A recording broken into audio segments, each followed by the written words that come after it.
Ray, have I seen you Hey, before? Do I know you? no.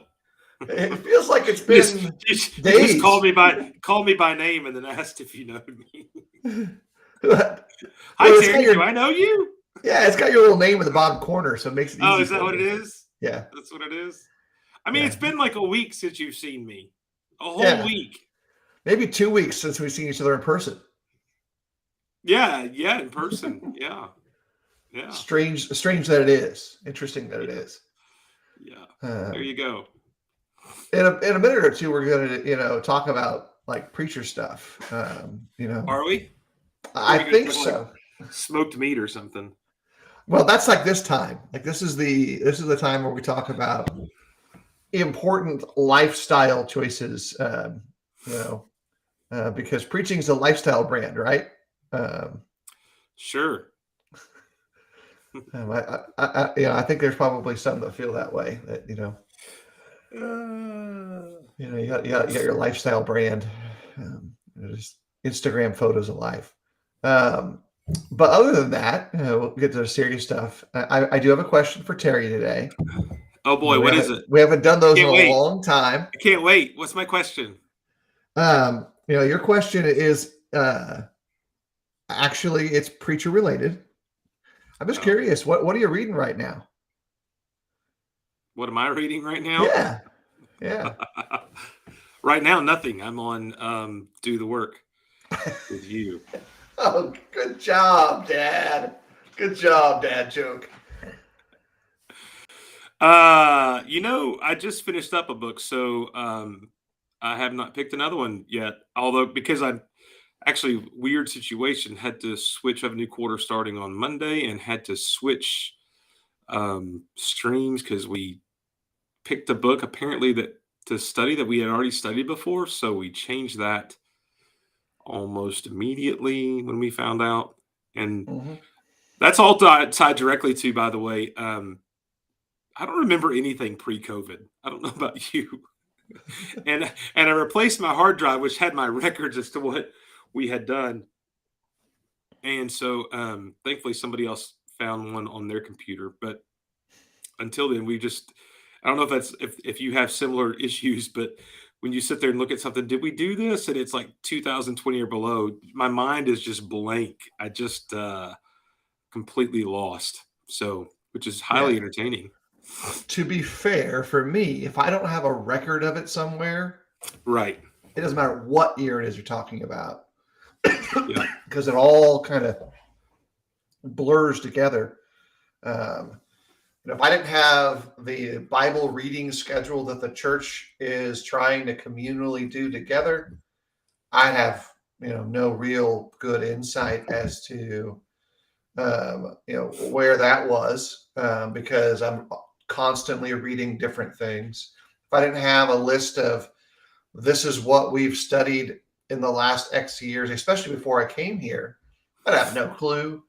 Right. Even with the serial sermons that I put together that are linked together, I have to always stop and think, okay, now what did I cover when I covered this section of the text, 2.5, 3, 4 years ago, that now maybe we're back in that text again. What I need to highlight now, what's changed. Like I gotta have lists for all that stuff, like just to even Yeah. begin to think through it. You're like me. When we started preaching, we had filing cabinets. Like I think I was up What? to, remember Yeah, the I've got old this. filing I've got cabinets? this empty one. I'll be getting rid of Yeah. soon. This is our last Yeah. filing cabinet in the Yeah. house. Yeah. I've got one here that the top drawer is mainly like coffee and water supply. It's snacks. It's snacks. Yeah. So but used to when you put everything in a paper file, you never had in danger of losing it. Well, I stopped doing that, but at the same time, I'm really bad about backing up my stuff, which is a character flaw. Okay, and I know you can set that up automatically. I just have never done that. But so I have some backup stuff, but I didn't have this backed up when my hard drive went down. And I'm even worse, by the way. Here's a confession. I'm worse about backing up stuff since I went full Apple than I was with PC. Because with PC, you knew you had to back up because every day you're literally in danger of losing it. And Yeah.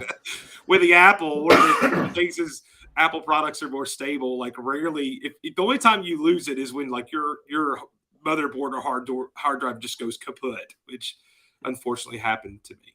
So anyway, which is rare because it took like 4 years for that to happen. And PC, they generally happen within the first 2 years.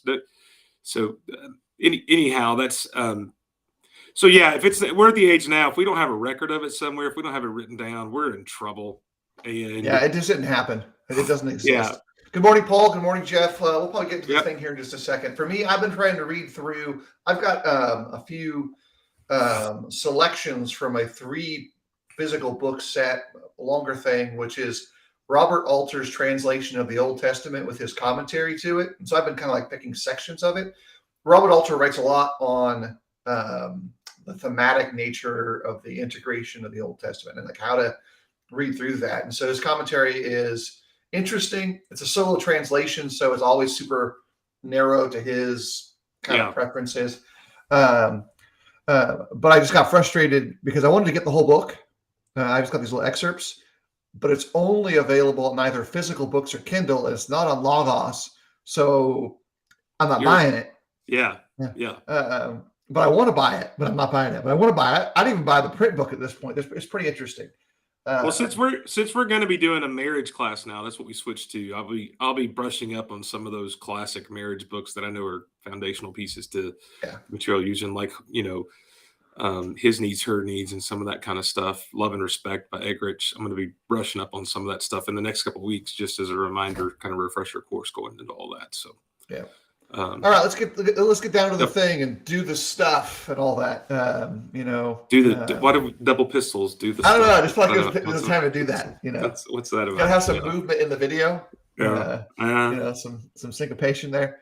But hey, by the way, I got a joke for you. Oh, great! You ready? This is a good one. Why did Will Smith slap? No, with an open hand. Why did he do it with an open hand? No, I'm abstaining from all Will Smith commentary. No. Why did he do it with an open hand? Fine. Go. I don't have a clue. Because paper always beats rock. Oh. Come on. There's actually 2 answers. The other answer is he wanted to leave Fresh Prince. Yeah, those are bad. All right, so like I'm trying to avoid all the social commentary possible on this. That's not social commentary. That's just classic dad jokes, is all that. Yeah, but you're inviting it. Let's like, hey, bring the soup sandwich to my table. I really want to make a mess. Paper beats rock. Yeah. All right, so Charity's over 3 for jokes today. That was 2 jokes. How am I over 3? Jeff can't count. That's funny. Clearly, maybe you missed one earlier too. So the subject today is kind of interesting. It's something that I think has some practical value, no matter where you are in your preaching work, but just in your life work. And it's the balance between authoritative and authentic in this sense. There's the expectation, both by necessity, biblically. There we go. And also by expectation, audience, context, that preachers be a certain thing. They look a certain way. They speak a certain way. They can't have doubts about things. Pretty much anything related to the Bible, you've got to know the answer to it and know it, conclusively and strictly. At the same time, American culture in particular, but I think global culture as a rule, has really shifted to a point where a lot of individuals are far more comfortable with expressing openly various kinds of uncertainty or doubt, which never would have taken place in the public sphere 20, 30 years ago. Plus, that's why I kind of made this joke about a lifestyle brand at the beginning. We still need to be ourselves. Dee Bowman's oft-repeated phrase that preaching is personality. And it's not just to Dee, because a lot of folks have variations on that phrase. If you read other works written to encourage people who would preach, you see similar concepts come through. And so I thought it'd be good for us to talk about it, kind of express some understanding that maybe for each of us have shifted since we started preaching to now. Mark Russell could tell us why we're wrong because he's clearly got better answers than us. He's a big name preacher. So what you got, Terry? Where do you want to start with this? We got both these edges to pull out. He's a recent lecture speaker, so we've got to respect that status there. He's now a published author. Yeah. In publications. Mark Russell, published author. That's right. Yeah. There was. I love the delay. Yeah, catnip. Someone put catnip in the chat. Like it's going to stop me. Yeah. So let's start a little bit on the side of the authoritative nature of preaching. I think this is probably something that all of us should consider, that when you preach, and this is where that barrier between biblical student and leader kind of exists. You are speaking authoritatively, like you are giving concise, clear expectation that you're expecting people to follow. This is where hypocrisy could come in if you're a failure. This is where quality mentorship could come in if you're an encourager, etc. And in that process, when you do that, you're going to be expecting change in people. And so that nature of authority in speaking has to be kind of respected and understood. And it's desired. It's desired by congregations. It's desired by God. All of that, I think, is important to start with. And so, Terry, how did that affect you as a young preacher? Before we get into the current side of things, I'll talk about myself in a second. Like I think these two sides of the concept are so closely related, more so than we think. I think as a young preacher, there's a real temptation to overemphasize your authoritative approach, to almost sacrifice your authenticity to speak with more authority, and not be yourself in the process. I don't know about you. My family made fun of me, and it was true. They say I still do this, and there is a sense where we all do. But I used to have a very pronounced preacher voice in the pulpit. Like when I got up, I talk completely different. Okay. Now, and I don't mean by that all of us, when we get in front of a group of people, a crowded room, you're going to have a presentation style that's different than your conversational style. But this was even different than that. This was a very pronounced, I'm now the preacher voice. And as a young guy, I think that's a temptation to do that, because one of the things, so you start preaching like I did when you're about 23, 24, you're getting up and you're supposed to give this authoritative approach to a message when you probably know less about what you're talking about than anybody in the room sometimes. But somehow you've got to sound like you're the guy in that context. And so that's a real temptation, I think, is to over-present the authoritarian style, kind of as I'm the guy to listen to. And I think that was a challenge for me. I don't know about you, Phil, where it's almost like you preach at people instead of sharing the message when you're in the pulpit. So someone I know, I'm not going to name his name, he's a good guy, but I heard him preach after I had met him in person, and it was like two different voices, and it always kind of like rattled around in the back of my head, like, where's he getting that voice from? Because public speaking is difficult, and causing your voice to carry is difficult. Right. And so in his case, it bothered me for a while until I was in one of the Plunkett studies in the Nashville area, and Donnie Rader was teaching, and it was Donnie's voice. Like, he had adopted Donnie's voice and diction, which Donnie's got a great public speaking voice, like from a standpoint of its depth, its timbre, its tone, all those things that you would want to have. Like, dude, that was it. Like, all of a sudden, it was like, oh, okay. But that kind of like it kind of stuck with me for a long time. Is this something I wanted to do? And then here's the steps to this to kind of get into these same spaces. A few years later, after I'd been preaching in Oregon, then I was preaching now in Tennessee for a while, and I was talking to my buddy Mike Walls, who hops in on the show sometimes, and he had commented, "Man, you really picked up a Southern accent." And I was like, "No, I've been fighting it." He's like, "Well, why do you want to do that?" And I was like, "I don't know. I just feel like I should stay true to who I was." And he's like, "Who are some of your favorite preachers?" And I lifted all these guys. You realize all those guys are Southern guys, and you live in the South now. Like, it's okay for you to pick up the colloquial speech of the place where you're living. That's not the issue. Like, I'm like, oh, all right, that makes sense to me. Then I stopped fighting it and just said, didn't worry about it anymore. But I had to grow up some to get to that point. But I also remember this, and this goes on the authoritative nature side. Gary Hagler, who serves as an elder for one of the churches in Bossier City area, it's North Louisiana, Shreveport. He had told me when I was younger, because I was speaking on marriage and I wasn't married yet, because that's what the expectation was for that Sunday. Like, we want a sermon on the subject, marriage and family in particular. He's like, it's going to be okay. Like, you're going to give this sermon, and we all know that you don't know anything, but we also know that you haven't made our mistakes.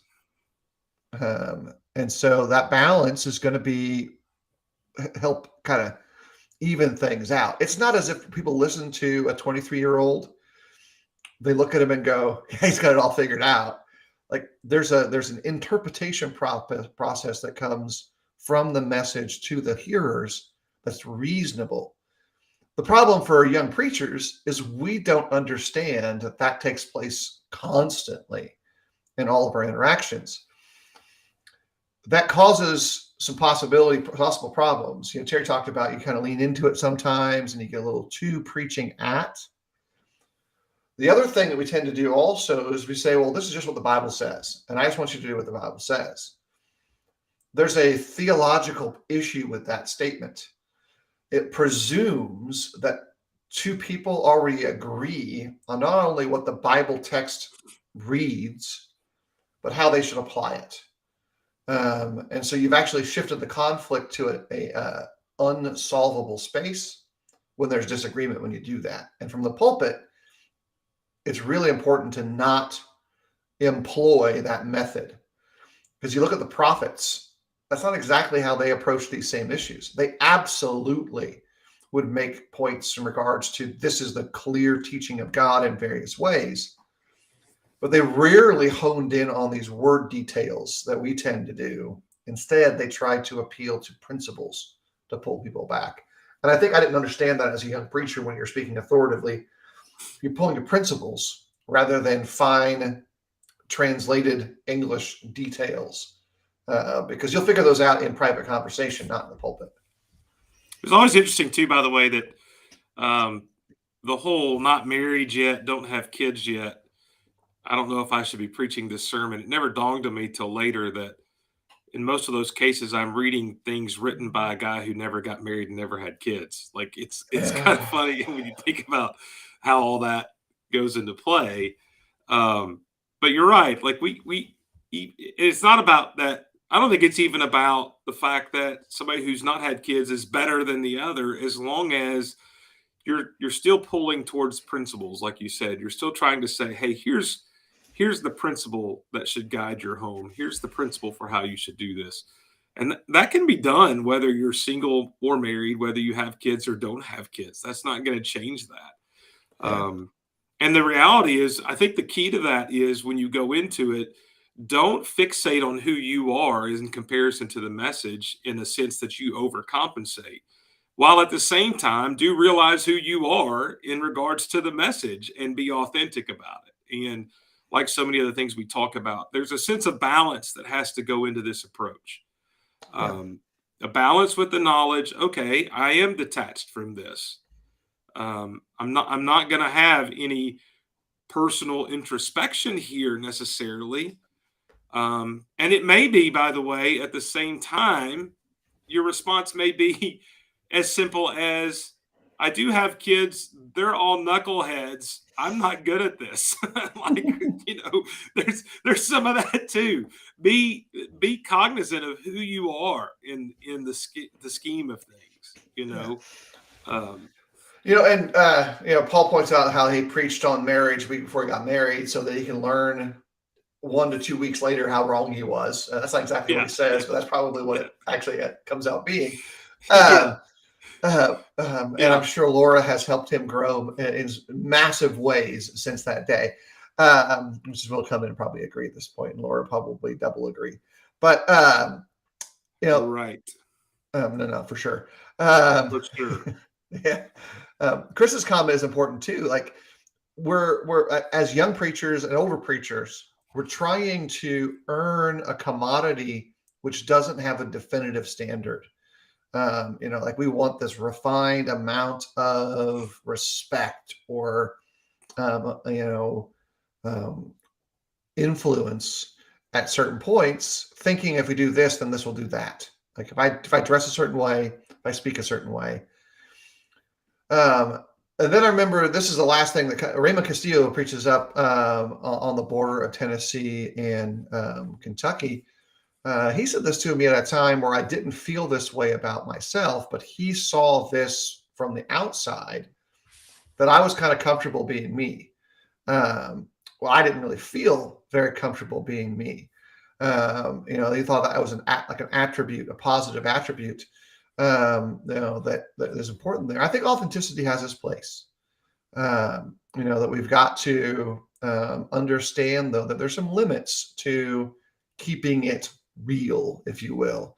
That's not necessarily like that phrase, but I think at least it conveys the idea is that there are certain principles that have to be come into play when you're preaching that's different from teaching, that's different from small group conversation, that's different from private conversation.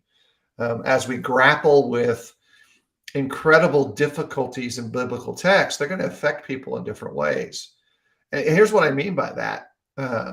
No subject is off limits from the pulpit, but how we handle them can positively or negatively influence a person 5, 10, 20 years down the road. If someone were to say that within the biblical record, as translated in your Bible, there are no difficult contradictions in the text or difficult conflicts in the text, or some variation of that, and not be clear with what they meant by it, a 5-year-old could hear that, a 15-year-old could hear that, a 25-year-old can hear that, and they'll all understand it 3 different ways until there is a point where they don't know how to reconcile difficult biblical texts that have complementary or textual differences, or like, hey, what's going on with the age of this king? This guy's 8, this guy's 18, which is a question that was brought up recently, and it's recorded differently in Kings and Chronicles. And what's his actual age? And is this a contradiction? And how did this happen? You know, in all of this, you've got to be careful with how you present both your confidence and your ignorance. Like, you got to be, forward looking in ways. So that might mean you don't actually address something from the pulpit that time. You're going to move it to a different space. We've talked about that before, but this still allows you to be authentic because you're not going to, back off from that subject. You might actually embrace it. You say, we're going to have a whole series about all this difficult stuff. And now you're going to be more careful with it and intentional.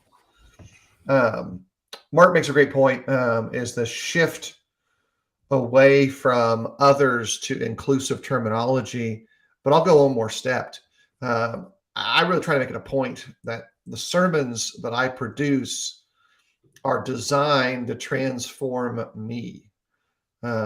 Even though I have a kind of a amalgamation audience in mind, I'm trying to transform myself as much as I'm trying to provide encouragement to see the transformation in others. So it's more just not like a language ploy. It's a personal approach. Yeah, we're going to try to stay to our time, obviously. So let's talk for just a minute about the personal authenticity of a preacher. and as compared to maybe being authoritative, or maybe even the idea of branding, which may be a better way to kind of look Oh, at that's that. fine. There is this kind of idea that when you step into this role, you've got to become this different kind of guy. You've got to change everything about yourself, and I think that's a thought process that I personally never bought into and never struggled with.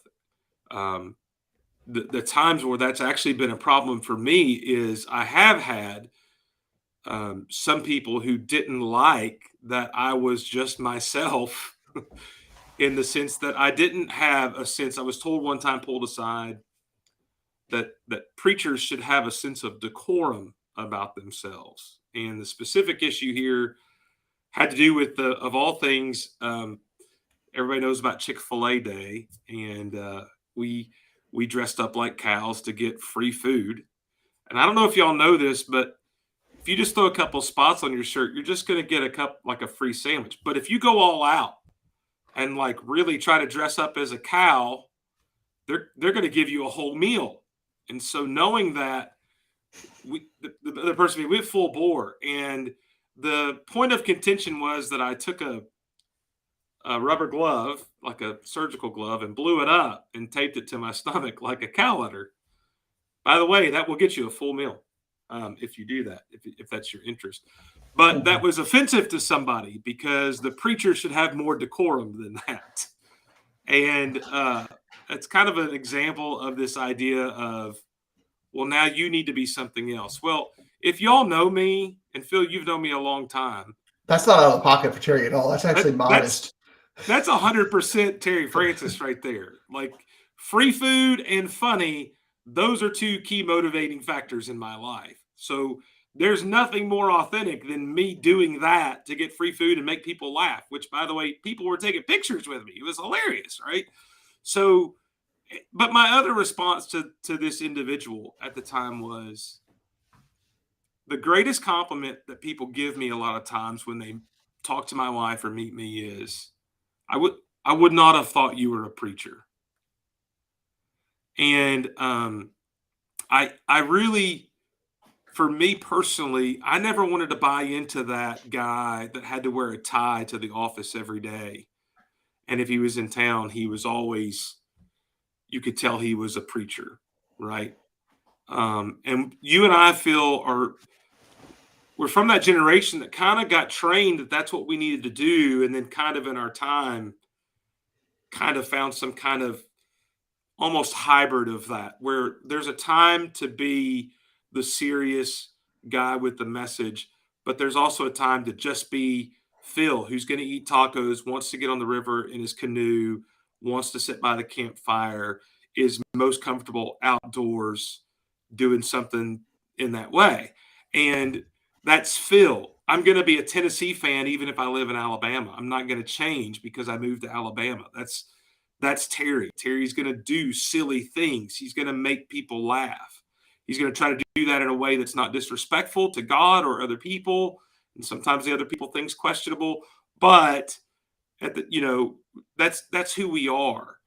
And I just think that maybe we need to worry less about the branding of looking like a preacher, because in the process, I can tell you personally, there's some guys you don't really know the real them because of the way they are in public. And I think that actually harms them.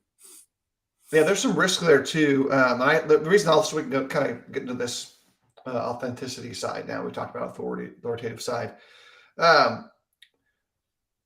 There is a real social danger in the model that exists in the public sphere right now for acceptance. And acceptance is based on, metrics of, they got 4,000 likes on their, Facebook post, or they've got their church's Facebook page has 6,000 followers, 20,000 followers, 100,000 followers, and their videos reach all these people. I'm great. It's awesome if that teaching does that. But there's a concern that for young preachers, older preachers, we're going to change whom we are in order to get to somewhere, or judge a person negatively because they themselves, like Terry points out, have been themselves, and that's been Right. effective for them. Terry and I have a friend whose personality is like 12 times more outgoing than ours. And so, like, if he posts 3 words on social media, dude, people go nuts about it. And I'm not going to mention his name because it's like Beetlejuice. Like, it just seems to attract interest, but I think he knows what I'm talking about. Like, it doesn't matter what he says. Like, people get interested into it. And he believes very convictedly that that nature of him, who he is effective for evangelism. That doesn't mean that any of us need to go and say, well, I need to do that. Like, because guess what? It won't work for us. If it works for him, it's because that's, in effect, who he is. It's his personality. That's that way. We also have a joint friend who has no social media at all, who basically mows his yard in cufflinks. And that works for him, and that's who he is. And you know who I'm talking about too. Yeah, he has fantastic hair. Fantastic hair. Yeah. And so you have those 2 different things there. Like, just be who you are, and that's okay. Like, that's all that needs to be there. That's part of why I joke around, like when I'm asked what am I reading, with nothing. That's the joke, but Phil reads more than me. There's not a secret there, right? That's just part of Terry reads more than he used to. Terry reads more than he used to. Let's not brag about that. It's not a brag. It's good for you, man. He's changing. Sure. It's good, Terry. It's good. Bring back Fun Terry. What happened to Fun Terry? We love both Terrys. Yeah. Hey guys, this is just like a short topic for today. Different stuff comes in and things are important. Want to say a couple last things going forward. Number one, as we get into the summer session, we'll be taking another summer break here going up soon. And I'll answer Jeff's question if I can in a second. Terry, you might want to look at that too.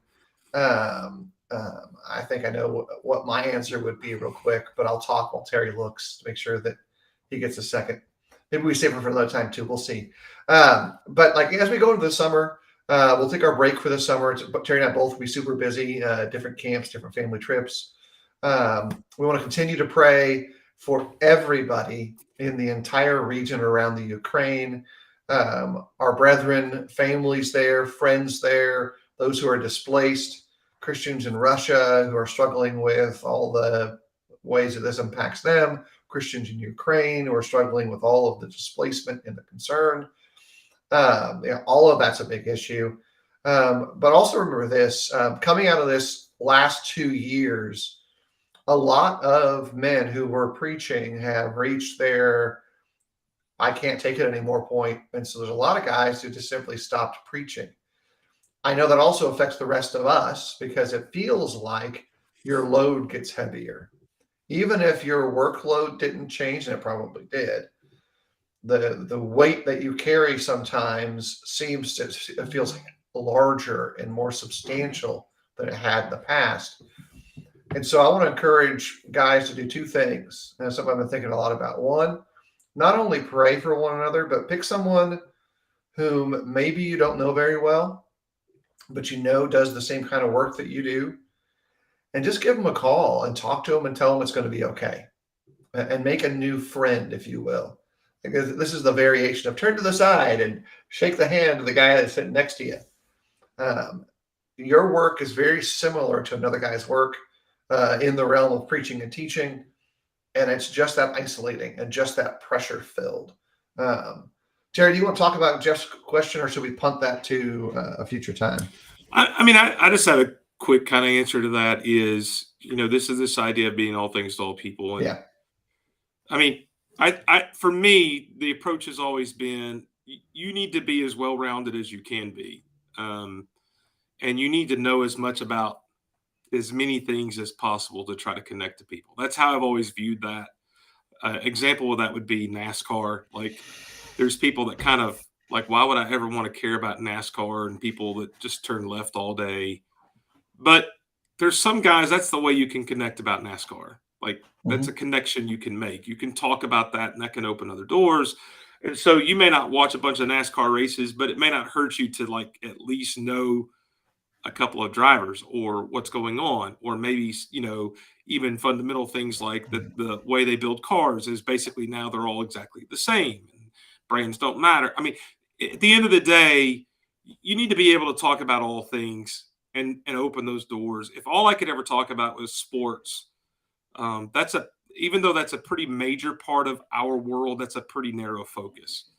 But if you can expand beyond other things, then it's to your power to be able to approach people in different ways and from where you are.